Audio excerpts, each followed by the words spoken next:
안녕하십니까, 이경락입니다.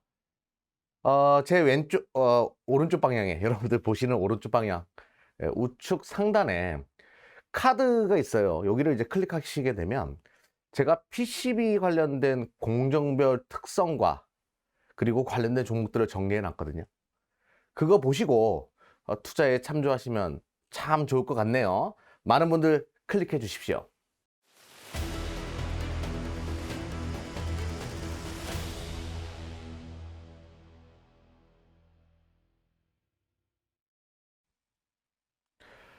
안녕하세요. 오늘은 지난 시간 PCB와 낸드에 이어서 원래는 오사트나 후공정을 좀 파헤치는 시간을 가져보려고 하거든요.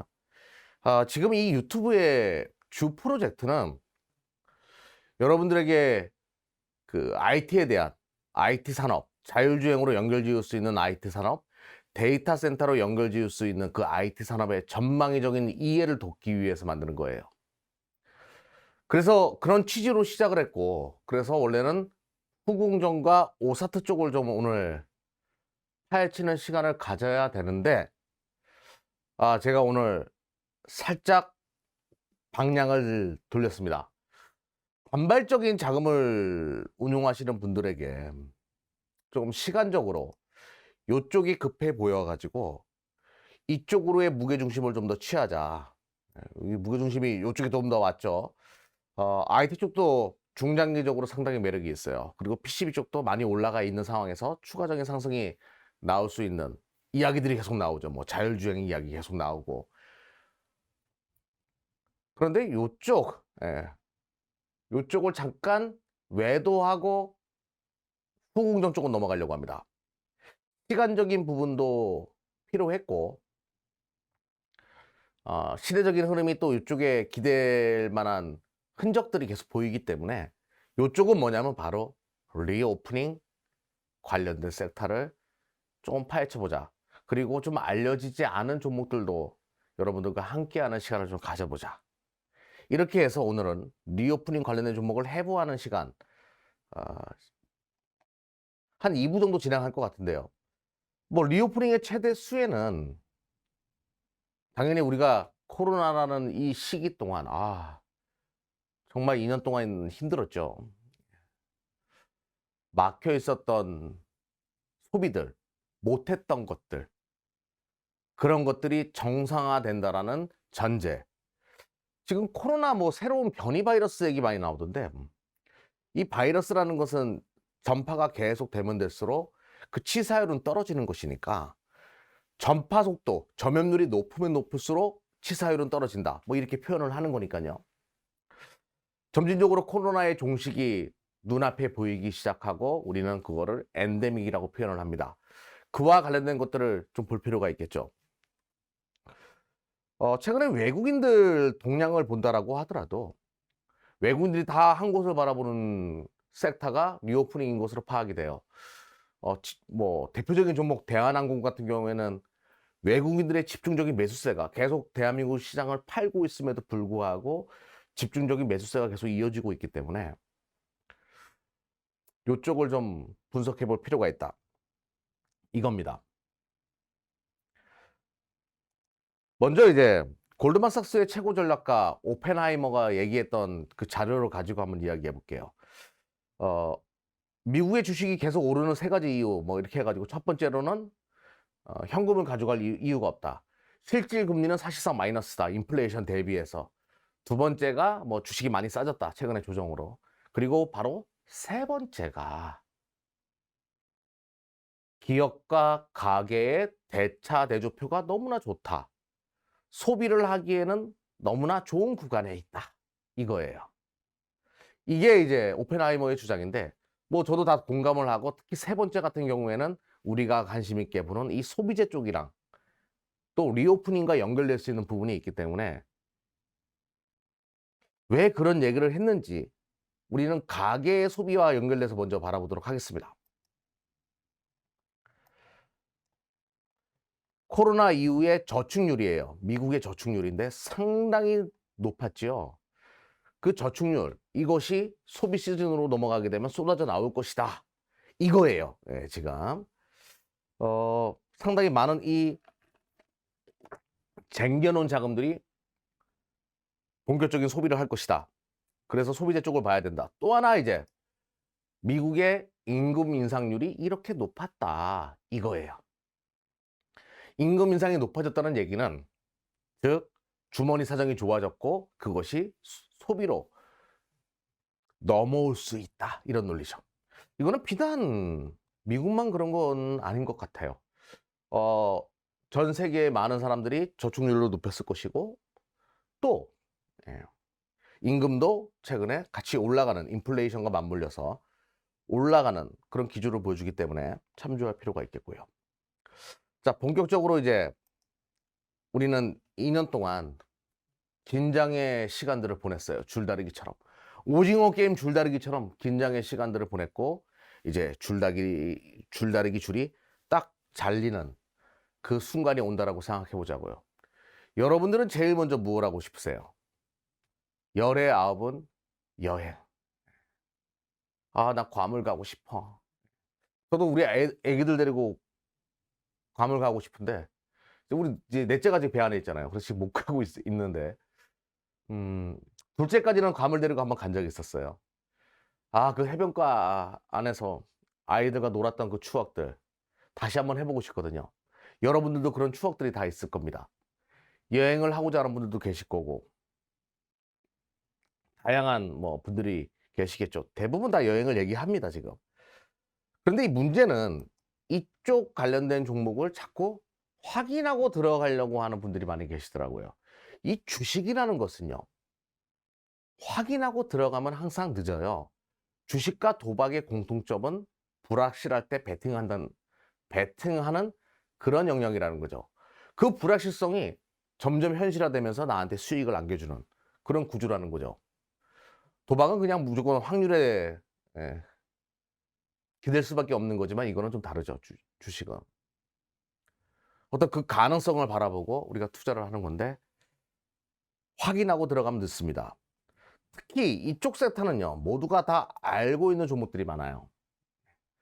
다 알고 있다는 얘기는 시장의 자금이 굉장히 빠르게 붙을 수 있다는 얘기예요. 그리고 가치 측정을 하기가 굉장히 쉽습니다. 그걸 제가 잠시 후에 또 설명드려보도록 하겠고요. 성장주 같은 경우에 우리 24시 클럽이 에코프로 BM이나 뭐 PNT 이런 2차 전지를 2년 동안 끌고 오면서 지금은 하나도 없어요. 다 팔았습니다. 작년 4분기 때. 끌고 오면서 에코프로 BM이 차트거든요. 주봉이거든요. 끌고 오면서 가치 측정을 하기가 굉장히 어렵지요. 이거는 턴어라운드 가치죠. 실적을 어느 정도까지 올라오겠다 이런 거를 계산하기 어렵죠. 왜냐하면 미래를 계속 투자를 하는 거니까 성장주는. 과거의 얼굴이 없기 때문에요. 과거의 클라이막스라는 그 구간이 없기 때문에 이 성장주는 앞으로 클라이막스가 어느 정도 올라갈 수 있지를 계속 계산하면서 계속 끌고 오는 거예요. 정말 2019년도부터 매 분기마다 실적을 확인하고 실적을 계산하면서 끌고 왔던 거예요. 실제로 실적이 계속 올라감으로 인해 가지고 영업이익과 매출액 기준으로 한번 보자고요.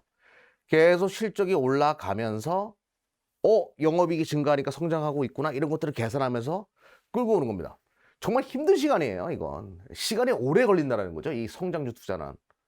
그래서 제가 성장주는 장기 투자를 하십시오라고 이야기 드리는 게 바로 이거예요. 계속 실적을 확인하면서 끌고 오는 그런 과정들이라는 거죠.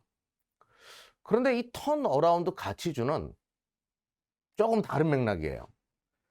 안 좋았다가 좋아지기 시작하면서의 가치를 측정하는 거예요. 과거 클라이막스 때를 기준으로 해가지고 계산도 가능하고요. 이미 많이 이 리오프닝 관련된 종목은 시장의 성장주라고 바라보는 분들은 없죠. 턴어라운드 가치주의 개념으로 바라보는 분들이 많죠. 대한항공도 그런 개념으로 보셔야 한다는 얘기예요. 이 리오프닝 관련된 종목은 그런 류의 종목으로 보실 필요가 있다는 얘기예요. 회복되었을 때 얼마까지 올라갈까? 얼마까지 가치 측정이 가능할까? 실적은 얼마나 개선될 수 있을까? 이런 방식으로 접근하는 거죠. 그리고 목표가가 딱 오게 되면 목표 시가총액이 오게 되면 많은 분들이 팔고 보려고 할 겁니다. 차후의 흐름이나 등등 그 업황을. 자, 대한항공 이야기 한번 해보도록 하죠. 최근에 거래량이 급격하게 증가하기 시작했어요. 근데 많은 분들이 대한항공이 지금 시가총액이 10조 원까지 올라오다 보니까 이제는 비싸졌다, 이런 관점으로 보시는 분들도 많이 계시더라고요. 근데 제가 좀 애석하게 생각하는 것은 뭐냐면, 외국인들과 기관, 뭐 특히 외국인들 같은 경우는 집중적인 매수세를 대한항공에 보여줍니다. 근데 개인들이 자꾸 팔아요. 요 정도에서 만족해하는 개인들도 계실 거고, 아무튼 저는 이거를 너무 빠른 판단이 아닐까라고 생각을 해보는데요. 요것도 많이 올라왔다고 하시는 분들 계세요. 주식은 차트 가지고 보는 것이 아니에요. 그 가치를 측정하는 것은 시가총액을 계산하는 습관이 필요하다고 제가 항상 이야기 드리는데요. 대한항공의 시가총액은 한 10조 원대에 지금 머물러 있습니다. 근데 한번 과거로 돌아가 보자고요. 작년 4분기 때 7천억의 영업이익을 찍었어요. 7천억. 화물 대란으로 인해 가지고 물류 대란, 물류 운송비가 높아지다 보니까 실적이 어닝 서프라이즈가 발생했고, 영업이익률이 무려 작년 4분기 기준으로 24%, 굉장히 높은 영업이익률을 보여줌으로 인해 가지고 시장에서 기대치가 있었는데요. 근데 최근에 컨테이너 운임지수가 조금씩 떨어지기 시작하면서 항공 운임도 떨어질 수 있다, 그래서 대한항공의 실적에 대해서 우려감을 갖는 애널리스트들도 많이 증가했어요. 그래, 작년에 피크아웃이었고 이제부터는 점진적으로 꺾일 수 있어. 뭐 가능성이 있는 얘기입니다. 인정합니다. 근데 제가 여기서 드리고 싶은 이야기는 뭐냐면요, 여객이에요. 항공 화물 증가율은요, 그렇게 크게 증가한 건 아니었어요. 가격이 많이 올라간 거죠. 11.4% 정도 2021년도에 올라간 겁니다. 증가율은 항공 화물이에요, 이쪽에. 그런데 여객 같은 경우에는요, 2019년도 기준으로 9천만 명이 갔었는데 2020년도 4,400만 명, 그리고 2021년도는 320만 명. 96%, 95%, 96%의 그 비율로 떨어졌다는 얘기죠. 그러니까 기존에 100명, 2019년도에 100명이 갔다라고 하면, 여기 해외여행을요, 오고 가든 아무튼 100명이 비행기 안에 탔다라고 하면 2021년도에는 4명이 탔다는 얘기예요. 이쪽이 돌았을 가능성이 높다라는 건데요. 자, 이걸 기억하셔야 돼요, 여러분들은. 이게 호텔 객식 뭐 예약률 이런 거라고 보시면 되는 건데요. 요렇게 떨어졌습니다, 코로나 이후에. 그럼 많은 사람들이 돌았을 때 100, 다시 2019년도 기준으로 100으로 가냐? 예약률이 그렇지가 않다는 얘기죠. 100, 120, 150 이렇게 넘어가죠. 왜? 2년 동안 멈췄었기 때문에. 하지 못했었기 때문에 확 하고 몰릴 가능성이 높다는 얘기예요. 비행기도 마찬가지예요. 이때 9천이었다라고 하더라도, 9천만 명이 갔다라고 하더라도 돌았을 때 9천만 명이 피크냐? 아니죠. 1억, 1억 5천 이렇게 넘어갈 수 있다는 얘기예요. 여객 수유에서 불꽃이 튈 가능성이 높다라는 겁니다. 근데 화물도 그렇게 증가한 것보다 가격이 튄 것이기 때문에 가격이 어느 정도만 받쳐주면 화물도 여전히 좋을 가능성이 높아요. 그러면 한번 계산을 한번 해보자고요. 계산을. 화물로만 작년에 4분기 때 7천억을 벌었으니까 우리 겸손하게 여객 수요가 살아나고 2분기 때부터 1분기, 2분기, 3분기, 4분기부터 살아난다고 치자고요. 2분기 때부터. 지금 이제 시작됐으니까 여행 재개. 그러면 순수하게 겸손하게 5천억만 찍는다고 봅시다. 그냥 화물도 그냥 뭐 많이 안 좋아져가지고 5천억 정도, 화물이랑 여객이랑 합쳐가지고 겸손하게 5천억을 찍는다고 치자고요. 그러면 4분기 기준으로 계산하면 1년에 2조 원의 영업이익은 만들어낼 수 있다는 논리가 붙을 거예요. 2조 원 영업이익 기준으로. 그러면 멀티플을 뭐 빼줘야 될까요? 대한항공은 대한민국의 최고의 국적 항공사고 지금 M&A도 준비하고 있어요. 멀티플 10배를 주게 되면 20조까지는 갈 수 있다라는 논리가 붙을 거예요. 시장에서 외국인과 기관들도 충분히 어느 정도는 그 가능성을 염두에 두고 투자할 가능성이 높겠죠. 그러면 대한항공 지금 올라왔을 때 우리 개인들이 자꾸 파니까 제 마음은 어떨까요? 저는 여러분들이 제 마음을 좀 알아주셨으면 좋겠어요. 저는 여러분들이 주식으로 수익이 나기를 진심으로 바라요. 중장기로 좋은 종목 끌고 가가지고 큰 수익을 내시는 분들이 많아지기를 바라요. 제가 분석한 종목들을 보시고 여러분들이 투자에 참조하시고 그래서 좋은 결과가 만들어지기를 바라는 사람이에요. 대한항공과 같은 단기적인 자금들이 시선 집중되어 있는 이 자금들이 계속 대한항공을 외인과 기관들이 사고 있을 때 개인들이 자꾸 팔고 있는 이 작금의 현실. 조금 더 길게 보실 필요가 있다는 거죠. 20조 원까지도 물론 근데 한진칼이랑 또 같이 계산해야 되니까 현재 상태에서 팔기에는 너무 싸다라는 생각이 드는 거죠.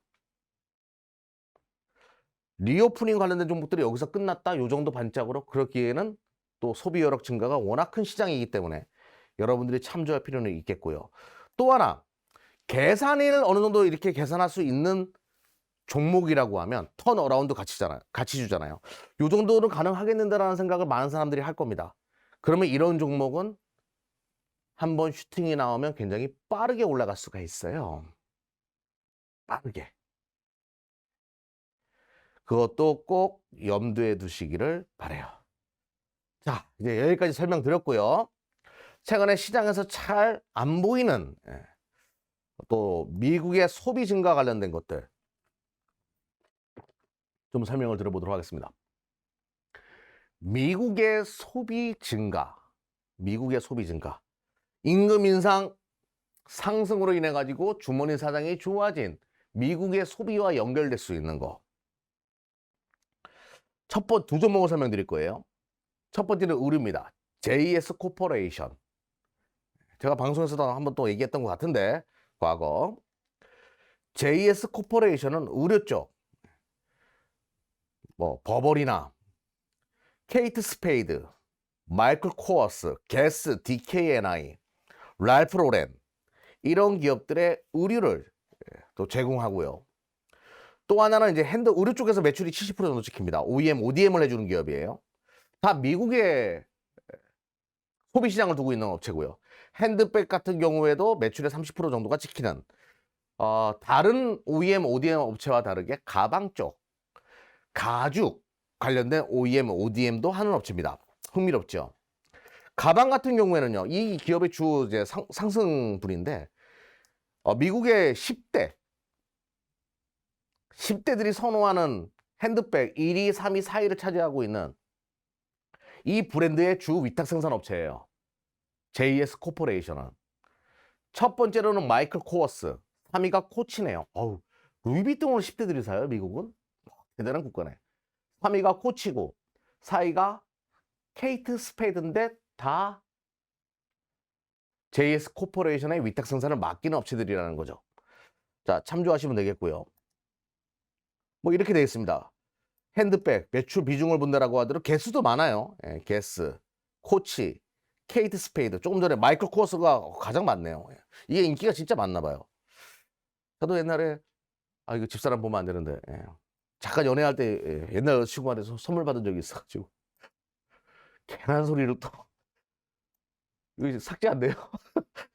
자, 2021년도 의류 브랜드 매출 비중을 본다라고 하더라도 갭이나 월마트와 같은 이런 미국의 대표적인 기업들로 매출이 많이 지키는 구조라는 거. 미국의 소비 여력 증가랑 맞물린다. 그리고 제가 이제 관심 있게 보는 건 바로 이거거든요. 2021년도부터 갑자기 영업이익이 확 좋아져가지고 좋은 일이 있었나? 이제 알아봤더니 그동안 이제 베트남이나 캄보디아에 OEM, ODM 생산 라인을 뒀었는데 문제가 이쪽 그 노동자들이 숙련 노동자가 없다 보니까 계속 불량이 많이 발생하고 이래가지고 마진율이 계속 안 좋았대요. 근데 2020년도부터 확실하게 이제 한 4년 차가 접어들기 시작하니까 기가 막히게 이제 만들기 시작하면서 영업이익이 확 좋아지는 그런 모습을 보여줬습니다. 이제는 계속 좋아질 가능성이 높다는 뜻이겠죠. 영업이익 기준으로도 2021년도 600억, 610억 정도 벌었고요.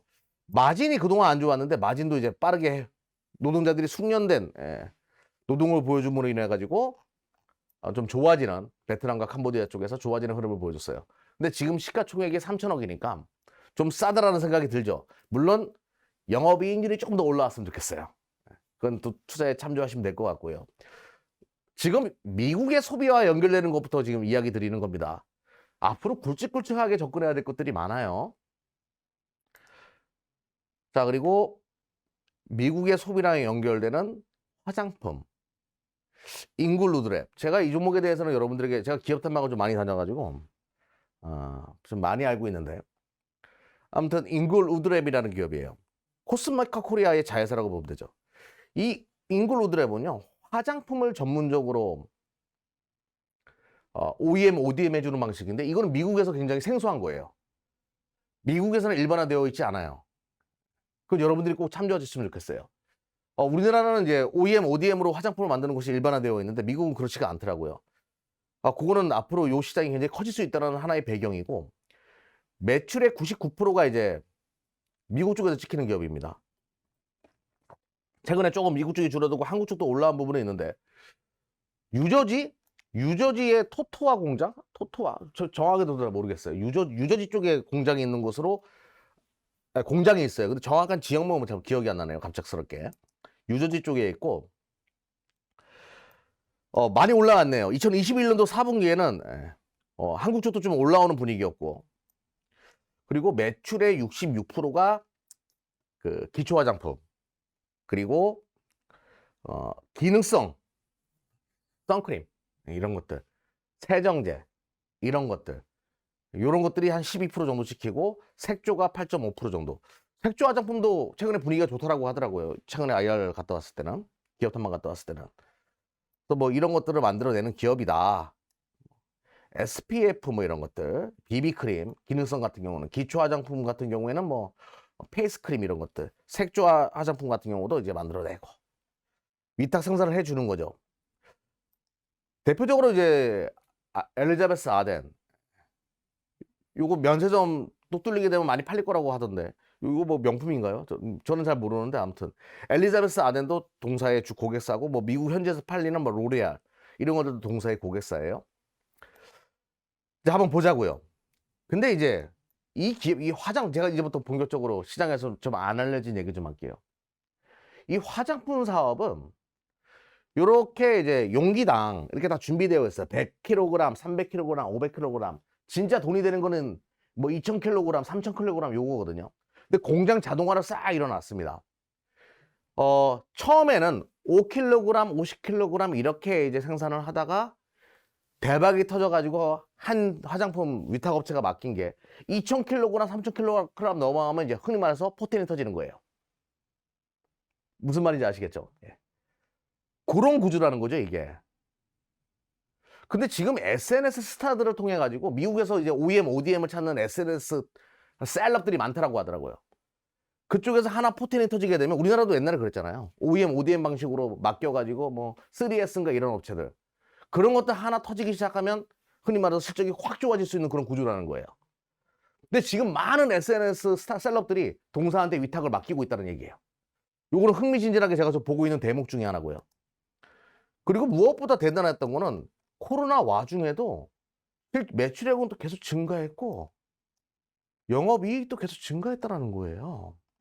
되게 흥미롭지 않아요, 이게? 영업이익률도 많이 좋아졌고, 코로나 와중에 공장 자동화도 많이 놓다 보니까. 아무튼 미국의 셀럽들이 최근에 좋아하는 이 종목까지, 앵글루드랩까지 살펴봤습니다. 앵글루드랩까지요. 자, 이제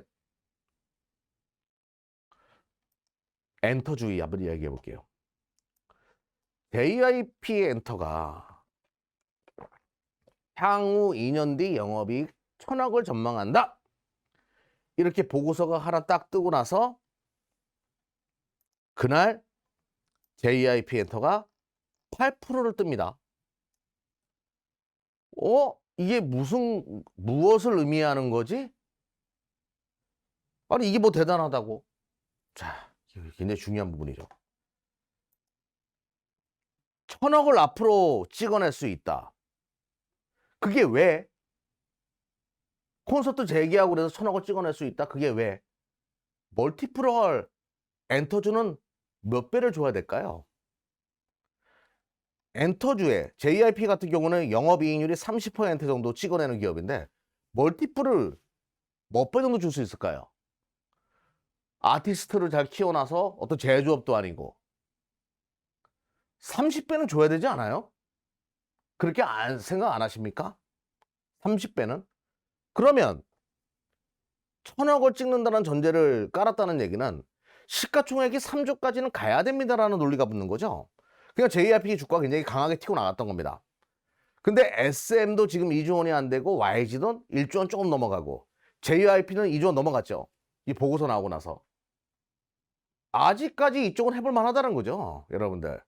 시장에서는 암묵적으로 이런 보고서가 나오게 되면 3조 원까지는 엔터주 한번 봅시다라는 분위기가 붙는 거예요. 그래서 엔터주도 지금 많이 올라왔다고 생각하지 마시고 조정이나 뭐 기간 조정이나 가격 조정이 떨어지게 되면 관심 있게 볼 필요가 있다는 얘기예요. 이렇게 주식은 합당한 시장의 합이 이루어지면서 주가가 올라가는 거거든요. 그런 개념으로 이쪽은 보셨으면 좋겠어요. 그리고 맨 마지막에 이제 리오프닝 관련된 좀 하나만 더 보고 오늘은 좀 마무리 짓도록 할게요. 그러면 SM, YG, JYP 다 좋다는 얘기냐? 아직까지는 상승 여력이 높다는 얘기고요. 맨 마지막에는 제가 최근에 뭐 TV 방송에서 많이 얘기했던 종목인데 뭐 재탕 한번 합시다. 예. 서부 T&D, 서부 T&D라는 기업이에요. 호텔 같은 경우에는 드래곤 시티라는 호텔을 가지고 있어요. 서울시 용산구 요거.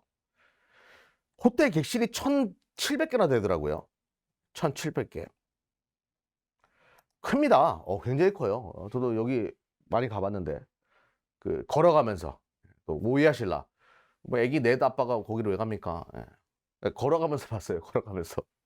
방송국 오는 길에 보여요. 예. 드래곤 시티. 근데 여기에 그게 들어오죠. 카지노가. GKL 카지노가 2023년도에 입점합니다. 코로나 2017년도에 시작했으니까 코로나 시고 견디고 그렇게까지 뭐 영업이익이 크게 훼손되진 않았어요. 잘 견뎌냈죠. 이제 GKL에 카지노까지 들어오기 시작하면 뭐 본격적으로 이제 시작되는 거죠. 그리고 호텔 산업은 제가 굉장히 매력적으로 지금 생각하거든요. 제 개인적으로 니치 펀드를 제가 좀 투자를 해볼까 이런 생각을 하는데 호텔 하나 짓고 싶어가지고 저희 지인들이랑 제가 별 얘기를 다 하네요. 왜 그러냐면 호텔 산업을 왜 투자하고 싶냐면요. 지금 이제 코로나 난리통에 오피스텔로 다 바꿨어요. 기존 비즈니스 호텔들을.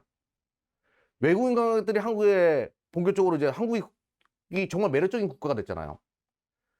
대한민국 선진국이 돼버렸어요. 코로나를 겪으면서. 유튜브에서 한국은 진짜 선진국이다 이런 분위기가 굉장히 많죠. 오징어 게임 이런 것도 흥행했고 한국 드라마 재밌다, 영화 재밌다. 외국인 관광객들이 한국에 정말 많이 들어올 가능성이 높다라는 얘기죠. 그렇게 근데 호텔이 오피스텔로 바뀌고 막 이랬습니다. 대한민국 부동산 가격이 튀면서 묵을 데가 없는 거예요. 그렇게 되면 호텔 사업이 굉장히 매력적으로 다가올 가능성이 높다는 얘기죠. 그리고 또 용산이니까 뭐 서울역과도 가깝고 외국인들도 밀접하게 또 접근할 수 있는 지역에 있다 보니까 참 매력적으로 이 호텔 산업을 볼 필요가 있고 저도 개인적으로 이 사업에 대해서 관심 있어 한다라고 말씀드렸어요. 예. 그리고 또 하나는 바로 이제 여기거든요. 신정동에 있는 1315번지. 1315번지. 여기 땅이 27,000평인데 28,000평이라고 봐야 되겠죠. 정부의 정책과 맞물릴 수가 있죠. 공급 확대를 통해 가지고 부동산 가격을 잡겠다라는 그 정책. 그거랑 맞물릴 수가 있어요. 엄청 크죠, 이게. 제가 번지를 제가 네이버 부동산에 쳐보고 진짜 깜짝 놀랐는데 네이버 지도에 이렇게 크단 말이죠, 이게. 여기 999세대의 아파트가 들어올 수 있다고 하더라고요. 이렇게 되면 과연 서부 T&D에 6천억 정도밖에 되지 않는 이 시가총액은 우리가 어떻게 생각해야 될까요? 좀 싸다라는 생각이 든다라는 거죠. 그런 관점으로 서부 T&D까지 여러분들이 좀 살펴보자. 다음 시간에는요, 카지노뿐만 아니라 호텔, 항공, 뭐 영화 등등 다양한 산업을 좀 더 파헤치는 시간을 가져보도록 하겠고, 그 이후에 다시 이제 오사트나 후궁전과 관련된 것들을 이야기 드리려고 합니다. IT 쪽을요, 저는 그렇게 생각해요. 계속 여러분들에게 대해부하는 시간을 들었는데, 저는 여러분들이 이 IT 쪽은 대한민국에 사시는 분들이니까 더 깊이 있게 파악하고 공부할 필요가 있을 것 같아요.